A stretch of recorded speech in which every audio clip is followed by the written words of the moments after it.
What is going on, amigos? How are you guys doing today? Today's date is Monday, March 8th, 2021. My name is Ryan Williams, and we are back with another video. So first off, I want to apologize for not getting a video out sooner. As you guys may or may not know, I was in Las Vegas earlier this week on vacation, and I just have not had the chance to put anything together since I've been back. But while on vacation, guys, I had the opportunity to both start and finish this book right here, which is going to be the topic of our video today. I'm not going to do like my normal intro piece or whatever I usually do. I'm just going to get into this one, guys. But I will say this real quick before we go any further. If you guys wouldn't mind just taking a quick moment to give this video a big thumbs up and hit the subscribe button while you're at it so you can stay up to date on all future videos.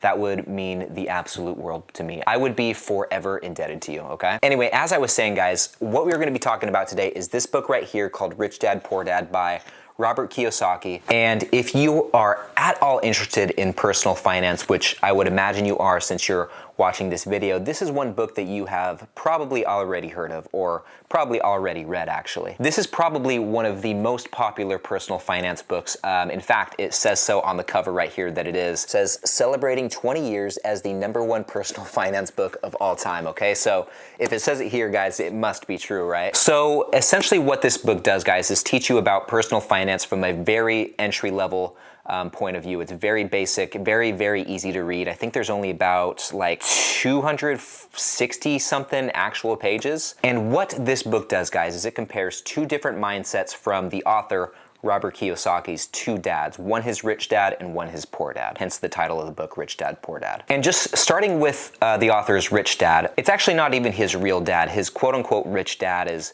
his friend, one of his good friends growing up, Mike.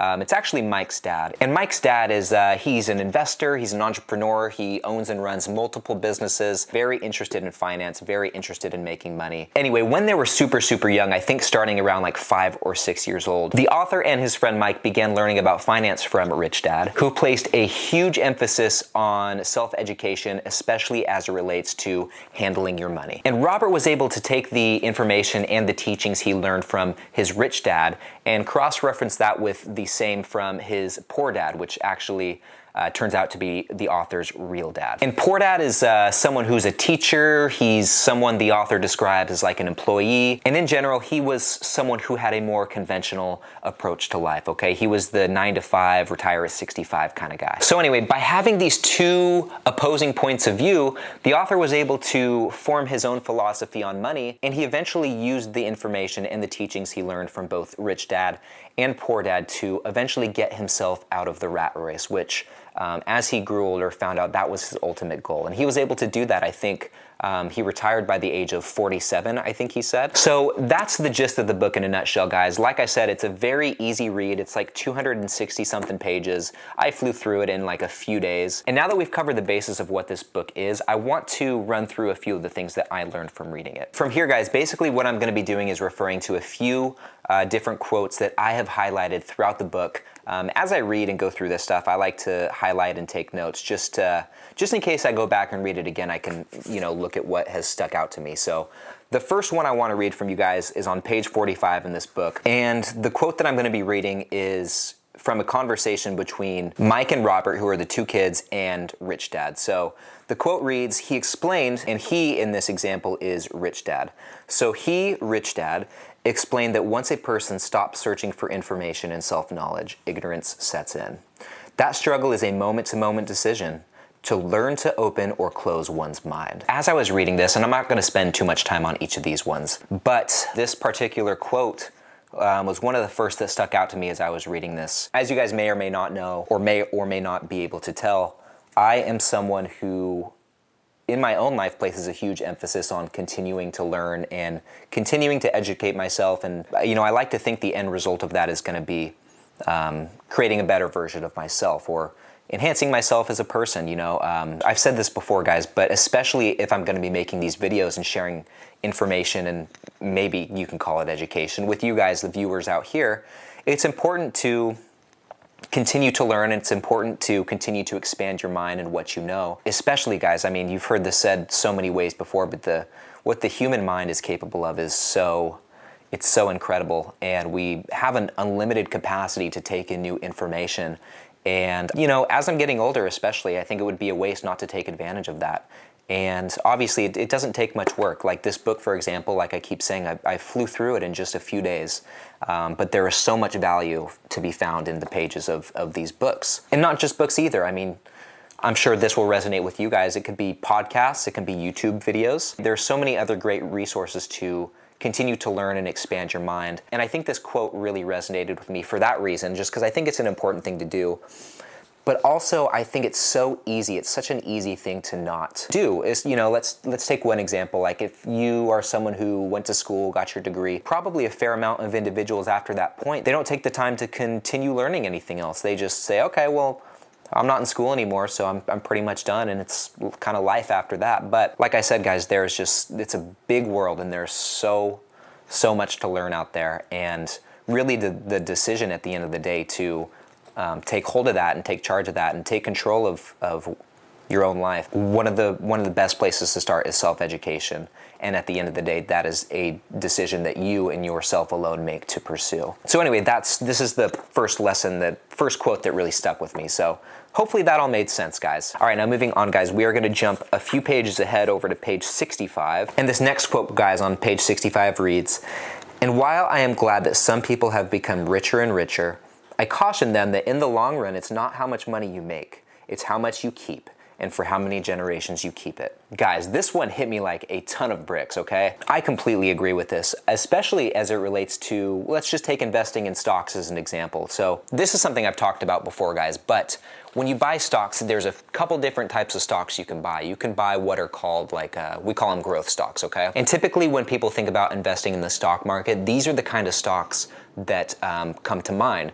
And essentially what these growth stocks do is once you buy them, you count on them to appreciate in value afterwards. So for an example, you buy, you know, a stock for $10, someday you're gonna be counting on that to go to $20 or, you know, some number greater than what you bought it for. And then on the other hand, you can buy what I like to buy, which are dividend paying stocks or value stocks. And these type of people who buy these are referred to, there's a few different names, but we can call them value investors. And so why one would buy this other batch of stocks is because not only can they appreciate in value, albeit maybe is not as quick of a rate as these growth stocks, but they still appreciate in value.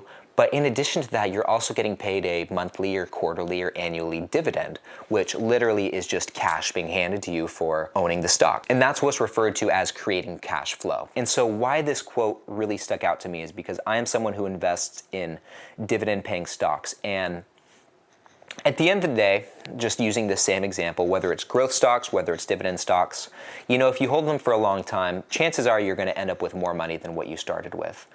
Chances are these are going to appreciate in value, as history has shown that that's what they do. But however, at the end of the road, let's say when you retire, okay, if you're someone who just owns growth stocks, at a certain point to be able to capitalize on that investment, you're going to have to start selling those stocks and selling those stocks to live off of, because that's from that point, that's going to be your income. And so for you to be able to enjoy the benefits of those investments, you have to sell them. But on the other hand here, these dividend stocks, you know, they're paying you cash flow. They're paying you dollars every single month, every quarter without you having to sell them. And you could hold on to them, you know, even long after you're gone, and they'll still be paying that cash flow. So they're assets that you can hold and hold forever. I just want to, you know, read the last sentence of this quote one more time. It's how much you keep and for how many generations you keep it.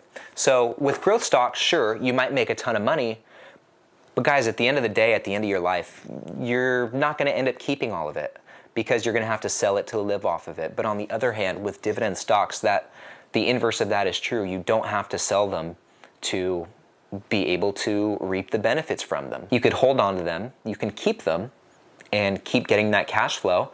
And then, you know, once you pass away or someday, generations after you, they will be able to reap those same benefits. That's the way I think about investing, stock investing, real estate investing.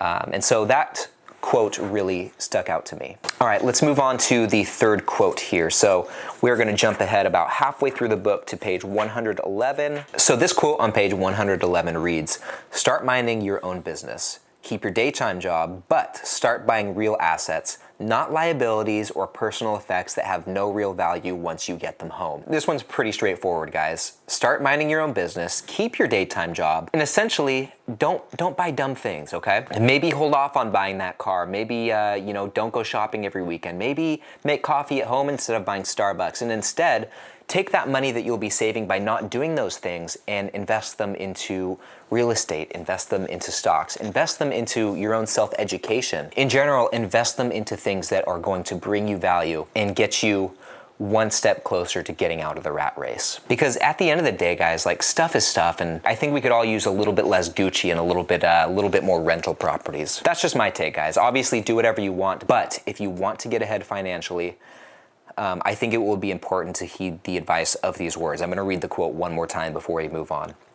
Start minding your own business. Keep your daytime job, but start buying real assets, not liabilities or personal effects that have no real value once you get them home. Guys, just be financially smart. You guys, you're old enough to know what the right thing to do is, okay? And you know what? You can have some balance here. Maybe get Starbucks every once in a while. I like Starbucks too, but place more of an emphasis on investing in things that are gonna better your life, okay? And not burn a hole through your pocket. All right, guys, now moving on to the next one, we are just gonna turn the page once and find ourselves on page 113. And on page 113, there is a quote that I like that reads, "Once a dollar goes into it, never let it come out."